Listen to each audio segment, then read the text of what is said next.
आइए बेटा, अब हम बात करते हैं कि जब हमने बजट बना लिया और बजट में मैंने आपको बताया था कि आपको कुछ पैसा आगे फ्यूचर यूज़ के लिए, आगे जो भविष्य में कुछ भी हमारे साथ कोई इमरजेंसी सिचुएशन आ सकती है, जैसे कोई मेहमान बाहर से आ गए, शादी आ गई, एक्सीडेंट हो गया, कुछ भी प्रॉब्लम आ सकती है, तो हमें अपने पैसा हमेशा से कुछ एक्स्ट्रा पैसा जो भी हम कमाते हैं, हमारी आय है, उसमें कुछ पैसा एक्स्ट्रा रखना चाहिए। तो सेविंग क्या होता है?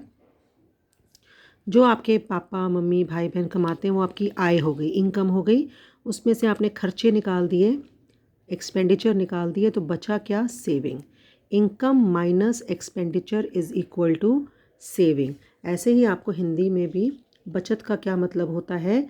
जो आपकी इनकम है, आपका जो पैसे कमाते हो उसको कहते हैं आय। उसमें से जो खर्च करते हो वो होता है व्यय। आय माइनस व्यय होता है बचत। ये फॉर्मूला आपको आना चाहिए। पेपर में 1 मार्क में ब्लैंक्स में आ सकता है। बचत होता क्या है? बचत होता है कि पारिवारिक आय का वह अंश जो वर्तमान आवश्यकताओं की पूर्ति के बाद, पहले आप अपनी आज की ज़रूरतें पूरी करोगे, उस पे खर्चा करोगे, आय खर्चा मतलब व्यय करोगे, और उसके बाद बचत पारिवारिक आय का वह अंश है जो वर्तमान आवश्यकताओं की पूर्ति के बाद आगे आने वाली भावी आवश्यकताओं की पूर्ति के लिए बचा कर रखा जाता है, और साथ में देश के विकास के लिए भी उत्पादन कार्यों में लगाया जाता है। समझ में आ रहा है? मतलब एक तो आप अपनी जो फ्यूचर में आपको जो ज़रूरत पड़नी है उसके लिए रखा जाता है, साथ में ग्रोथ ऑफ इकोनॉमी के लिए। So savings is a part of the family income which we keep for the fulfillment of future needs after fulfilling present needs, and also use it for the growth of economy. तो growth of economy का क्या मतलब हुआ कि आप जब आप अपना कोई जैसे बैंक्स वगैरह में डालते हो पैसा, तो वहाँ जाके आपका पैसा ग्रो करता है। मतलब कि आप वो क्या करते हैं बैंक वाले, आप अगर देखो बेटा अपने घर में रखोगे तो ग्रो नहीं करेगा, बैंक में जाते हो तो वो आपका पैसा आपने भी जमा करा, मैंने भी जमा कराया, किसी और ने भी जमा कराया, तो वो क्या करते हैं इकोनॉमी मतलब देश के कामों में उस पैसे को यूज़ कर लेते हैं और आपको उसकी जगह इंटरेस्ट दे देते हैं। तो वो आपकी हमारी इकोनॉमी ग्रो करती है, उस सर्वाइव करती है, ग्रो करती है। अब सेविंग्स जो होती हैं वो किस पे डिपेंड करता है? अब ना चाहो तो ना भी करो सेविंग। सेविंग डिपेंड करता है एक फैमिली की विलिंगनेस के ऊपर टू सेव। मतलब आपका इंटरेस्ट होना चाहिए सेव करने के अंदर, मतलब उनकी इच्छा पर निर्भर करता है किसी परिवार की। और आप चाहो तो वेस्ट भी कर सकते हो अपने पैसे को। अब धन बचाना आसान नहीं होता, इतने पैसे नहीं होते हमारे पास कि हम बहुत सारा पैसा जमा कर सकें। तो क्या करना है? जैसे मैंने बताया बजट बनाया, अपने बजट के अंदर आप सोच सोच के हर खर्चा, हर हेड के अंदर आप बताओगे मैं इतना ही करूँगा, तो आप अपने आप को कंट्रोल कर रहे हो ना। तो डिसिप्लिन चाहिए, बहुत ज़्यादा प्लानिंग चाहिए, एक दूसरे मेंबर्स की कोऑपरेशन चाहिए, और हार्ड वर्क चाहिए फैमिली के ऊपर ये डिसाइड करने में कि हम कहाँ कहाँ क्या खर्चा करेंगे। सेविंग्स के साथ साथ एक आपको आना चाहिए कि सेविंग्स का महत्व क्या है। एक तो इलनेस में आपका काम आता है, कोई सडन डेथ हो जाती है घर के अंदर, तो आपका फ्यूचर जो है उसको सिक्योर करने के लिए, एजुकेशन नीड्स के लिए, अपना स्टैंडर्ड बढ़ाने के लिए। आज आपके पास साइकिल है तो कल को अगर आपने स्कूटर लेना है तो बचत करनी पड़ेगी, तो तभी स्कूटर के पैसे आएंगे ना। तो इन्वेस्टमेंट क्या होता है? सेकंड पार्ट हमने पढ़ा सेविंग्स, फिर हमने पढ़ा इन्वेस्टमेंट। इन्वेस्टमेंट वो होता है part of the income which we put in an organisation and get interest in return. यानी कि निवेश क्या होता है? एक हमने पढ़ा था बचत, ये बचत पढ़ा, फिर हमने पढ़ा निवेश, सब बुक में से ही है बेटा। आय का वह भाग जो हम किसी संस्था में लगाते हैं और ब्याज प्राप्त करते हैं, ये आपको लाइन वहाँ पे लिखनी है। आय का वह भाग जो हम किसी संस्था में लगाते हैं। मैंने बताया कि अगर आप अपने पैसे को साड़ी की तहों के बीच में रख दो, डब्बों में डाल दो, बेड के नीचे रख दो, तो क्या बेटा घड़े के नीचे छिपा दो, ठीक है, तो क्या आपका पैसा बढ़ेगा? नहीं ना। लेकिन अगर आप अपना पैसा किसी संस्था में लगाते हो तो वहाँ जाके आपका पैसा बढ़ता है। मैंने आपको बताया कि वो पैसा जो आप बैंक से में या कहीं लगा के आते हो, वो क्या करते हैं, वो आपका पैसा आगे देश को चलाने के काम में लाते हैं और इसके लिए वो आपको इसका इंटरेस्ट भी देते हैं। तो ये है आप प्रोडक्टिव यूज़ के लिए आप इकोनॉमिक सेंस में लगा रहे हो इसको इन्वेस्टमेंट। जहाँ पे भी आपका पैसा अर्थव्यवस्था को इम्प्रूव करने में लगाते हो, जैसे कि बैंक खातों में, डाकघरों में, वित्तीय साख समिति में, संस्थाओं में, शेयरों में, इन सब में बीमा पॉलिसी खरीदते हो, ये जब करते हो तो ये जो है ना निवेश दो तरह का होता है। जब आप एक वित्तीय परिसंपत्ति और एक भौतिक परिसंपत्ति, जब आप बैंक में, डाकघर में, बीमा पॉलिसी जहाँ पे आपको इंटरेस्ट मिलता है वहाँ पे जब लगाया जाता है तो उसको कहते हैं वित्तीय परिसंपत्ति। और जब आप अपना पैसा जो आपने सेव किया हुआ है वो जब भूमि खरीदने में, संपत्ति खरीदने में, सोना खरीदने में, ये सब खरीदने में लगाते हो तो उसको कहते हैं भौतिक परिसंपत्ति। तो इसमें हम पढ़ते हैं इन्वेस्टमेंट के अंदर कि savings if put into bank accounts, post offices और financial institutions, credit societies, in shares and securities, insurance policies if you buy, तो ये होता है फाइनेंशियल एसेट्स में, ठीक है। और अगर ये आपको फाइनेंशियल सिक्योरिटी देते हैं आपको, अगर आप अपना पैसा लैंड खरीदने में, प्रॉपर्टी खरीदने में, गोल्ड खरीदने में लगाते हो तो इसको कहते हैं फिजिकल एसेट्स। तो investments can be of two type, financial assets and physical assets. जब आप गोल्ड खरीदते हो, घर खरीदते हो, तो ये फिजिकल एसेट्स हो गए, ठीक है। इसमें हमने यही पढ़ा है दोनों तरह की इन्वेस्टमेंट्स कौन सी होती है, फाइनेंशियल और फिजिकल एसेट्स। अब हम आते हैं प्रिंसिपल्स अंडरलाइंग साउंड इन्वेस्टमेंट्स, मतलब कि ऐसे कौन से प्रिंसिपल्स हैं जो हमारे को पता होने चाहिए कि अच्छी तरह हम इन्वेस्टमेंट कर सकें। पहला है safety of the principal amount. Principal amount मतलब आपका जो मूल राशि है, जो आपने जैसे 50,000 जमा कराए तो उसकी सेफ्टी होनी चाहिए, ठीक है। तो क्या मतलब हुआ इसका कि मतलब ऐसे किसी आदमी को अपना पैसा नहीं देना आपने जो लेके भाग जाए। आप अपना पैसा इसमें डाल सकते हो जो मैं बता रही हूँ आपको। एक तो मैंने बताया आपको बैंक्स में डाल सकते हो, किसान विकास पत्र ले सकते हो, पब्लिक प्रोविडेंट फंड में डाल सकते हो, शेयर्स खरीद सकते हो, कंपनियों में इन्वेस्ट कर सकते हो और स्टॉक्स खरीद में डाल सकते हो, एग्रीकल्चर लैंड खरीद सकते हो, रियल एस्टेट खरीद सकते हो, मकान खरीद सकते हो। तो ये सब चीज़ों में आप जब पैसा डालोगे वो आपको रिटर्न्स बहुत अच्छी आती हैं। The principal itself has to be safe if it is to earn interest और डिविडेंड्स। पहला पार्ट है, हम क्या पढ़ रहे हैं, हम पढ़ रहे हैं कहाँ कहाँ पे पैसा हम डालें। तो मूल धन राशि की सुरक्षा ज़रूरी है।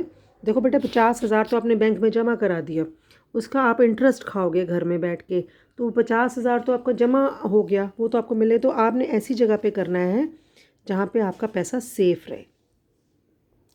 मूल धन पर यदि लाभांश या ब्याज अर्जित करना है तो इसका सुरक्षित होना ज़रूरी है। निम्नलिखित के द्वारा धन की सुरक्षा सुनिश्चित की जा सकती है। शेयर मैंने बताया, बैंक, पीपीएफ में, किसान विकास पत्र, ये सब जगह पे आप डाल सकते हो। सेकंड पॉइंट है रीज़नेबल रेट ऑफ इंटरेस्ट। इतना आपको जो वापस पैसा इंटरेस्ट मिलता है वो बहुत ज़्यादा, ठीक है। जितना ज़्यादा इंटरेस्ट आप मांगोगे ना वापस, जितना रेट ऑफ रिटर्न मांगोगे उतना ही रिस्क हो जाता है आपकी प्रिंसिपल अमाउंट का। प्रिंसिपल अमाउंट क्या होता है बेटा, मूल राशि जो आप पैसा जमा करा रहे हो। तो जितना ज़्यादा इंटरेस्ट मांगोगे उतना ही सेफ नहीं रहता आपका मूलधन। तो नॉर्मल रहो, बैंक में जमा कराओ और ध्यान रखें उसका।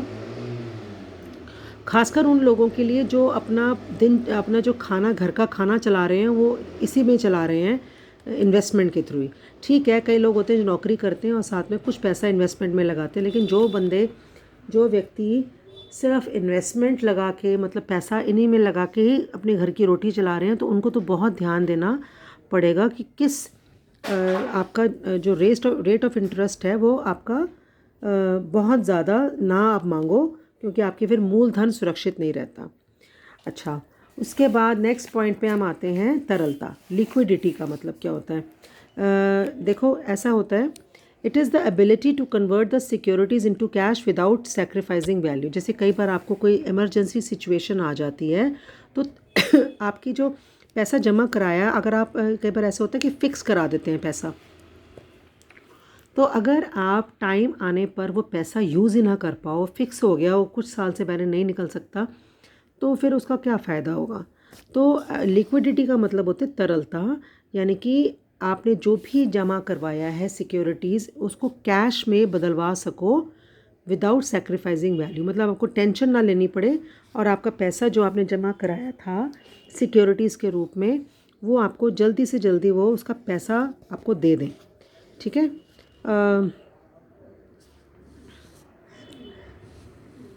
ओके। जब भी आप अपना पैसा कहीं इन्वेस्ट कर रहे हैं तो उसका रेट ऑफ इंटरेस्ट ज़रूर देखें कि वापस कितना भी हर महीने कितना मुझे वापस आएगा और कितने रिस्क हैं इस फलां जिसमें भी आप करा रहे हो उसमें लेने का, जमा कराने का पैसा, कितना आपको इंटरेस्ट मिल रहा है और कितना रिस्क है। अच्छा, उसके बाद हम आते हैं, ये इसमें बहुत ज़रूरी है आपका लिक्विडिटी के अंदर कि इनकम और लिक्विडिटी मस्ट बी बैलेंस। ठीक है। Recognition of effect of world conditions. Changes in business trends will affect both the amount of protection needed, the ease of providing it, and the methods chosen to provide it. Considering the long-term business trends, a family must recognize the effect of their savings on the entire economy. हमको ये ज़रूर ध्यान देना चाहिए कि जो हम पैसा जमा करा रहे हैं वो पूरी अर्थव्यवस्था पे उसका क्या असर होना है। ठीक है। ये आपको इसमें एक लाइन ये लिख देंगे आप बस, ईजी एक्सेसिबिलिटी एंड कन्वीनियंस। कोई भी इन्वेस्टमेंट ऑप्शन आप यूज़ कर रहे हो फैमिली के लिए, ये ज़रूर आप कंसिडर करें कि कितना सक्सेसफुल है वो। आप एक इन्वेस्टमेंट चूज़ कर सकते हो जो कि बिल्कुल लॉस में ले जा सकती है आपको, जस्ट बिकॉज कि आपने वो प्रॉब्लम्स नहीं देखी जो आगे आने वाली थी उसके साथ। तो आपको मार्केट को स्टडी करना पड़ेगा। इसको हम कहते हैं आवश्यक वस्तुओं पर। एक तो हमने पढ़ा था कि ये वैश्विक स्थितियों के प्रभाव की मान्यता, मतलब कि दुनिया में क्या चल रहा है ये आपको ज़रूर देखना है, और आने वाले टाइम पर आपका पैसा जो आप डाल रहे हो वो किसी काम आ रहा है कि नहीं आ रहा। सुलभ पहुंच और सुविधा, जहाँ पे भी आपने जमा कराया वहाँ तक पहुँचने में आपको बहुत समय नहीं लगना चाहिए और सुविधा होनी चाहिए। कुछ भी आप जैसे कभी जाओ अपने उसके लिए, तो आपको ये नहीं कि आपको 10 जगह धक्के खाने हैं और आपको अपना पैसा ही नहीं मिल रहा वापस। तो सुलभ पहुंच और सुविधा, आवश्यक वस्तुओं पर निवेश, जिस तारीख को निवेश परिपक्व होता है वह तिथि उस परिवार के लिए बहुत महत्वपूर्ण होती है। देखो ऐसा होता है जब आप पैसा जमा कराते हो तो आप किसी कारणवश ही करा रहे हो ना, कि मैं 5 साल के बाद ये पैसा निकलवा के स्कूटर लूँगा, तो किसी ज़रूरत के लिए कराता है। तो जब आपका टाइम पूरा होता है आपकी पॉलिसी का, जब आपने जहाँ पे जमा कराया है, तो अगर वहाँ पे उस टाइम के बाद उसी दिन पे अगर आपको मिल जाए पैसा तो कितना अच्छा लगता है। तो ऐसा लेना चाहिए कि धन का निवेश करते समय परिवार को लंबी अवधि वाली प्रतिभूतियाँ खरीदनी चाहिए ताकि वे सुविचारित आवश्यकता अथवा आवश्यकताओं के समय परिपक्व हो सकें। उदाहरण के लिए बच्चे की उच्च शिक्षा के लिए अगर आपने जमा 5 साल पहले कराया था तो 5 साल के बाद जब बच्चा बड़ा हो गया तो आपको पैसे मिल जाने चाहिए। ठीक है। उसके बाद हम आते हैं टैक्स एफिशिएंसी, मतलब कि ऐसी कोई पॉलिसी लेनी चाहिए जहाँ से आपको टैक्स का बेनिफिट मिले। इसको कहते हैं निवेश उपरांत सेवा, कर कुशलता कहते हैं। मतलब उन चीज़ों में आपको निवेश करना चाहिए जिसके परिणाम स्वरूप आपको कर में बचत हुए। हमको जैसे जो भी हम कमाते हैं ना बेटा, जैसे फॉर एग्जांपल मैं भी जो कमाती हूँ तो हमारे को उसके लिए टैक्स देना पड़ता है। तो ऐसी किसी जगह पे आप अपना पैसा सेव करो जहाँ से इनकम टैक्स को देने के लिए थोड़ी आपकी बचत हो जाए। तो उसके अंदर कई बीमा पॉलिसियाँ हैं, कर्मचारी भविष्य निधि है, पीपीएफ, ये सब जगह पे अगर आप पैसा पे करते हो तो आपको कर में छूट का प्रावधान रहता है, यानी कि इनकम टैक्स में आपको हेल्प मिलती है, रिबेट मिलती है। After investment services, okay. फिर टाइम पीरियड का क्या मतलब हुआ? समयावधि मतलब है कि लॉक इन अवधि, वह अवधि जिसमें धन को एक निश्चित अवधि के बाद ही निकाला जा सकता है। मतलब आपका जो पैसा आप जमा करा रहे हो वो लॉक हो जाता है। तो ये बहुत एक महत्वपूर्ण पहलू है, इस पे पहले से विचार करना चाहिए। जैसे कई जगह पे 10 साल के लिए ब्लॉक हो जाता है, कहीं पे 8 साल के लिए ब्लॉक हो जाता है। तो इतना टाइम अगर आप डाल सकते हो, अपने पैसे को ब्लॉक करके रख सकते हो, तो फिर आप तभी करिए। कई बार आपके बच्चे की शादी 2 साल के बाद और आपने 10 साल के लिए ब्लॉक करा तो बीच में कई बार तोड़ नहीं पाते उसको, तो ये बहुत इम्पॉर्टेंट है। और उसके बाद इसको कहते हैं lock in period. The lock in period is a critical aspect to be considered before deciding on an investment. The longer the period of investment the higher is, ये भी ध्यान रखना पड़ेगा। जितनी देर के लिए पैसा जमा कराते हो उतना आपको इंटरेस्ट ज़्यादा मिलेगा। अभी आपको देखना है, आपको 2 साल में पैसा अपनी ज़रूरत के लिए चाहिए तो आप इतना लंबा नहीं जमा करा सकते। तो आपको डिसाइड करना है। कैपेसिटी का मतलब होता है one should not invest beyond one's capacity so that investments can be free of undue hardships. आपको अपनी कैपेसिटी से ऊपर दूसरे को देखकर उसने 50,000 जमा करा है मैं भी कराऊंगा, ऐसा नहीं करना चाहिए। ठीक है।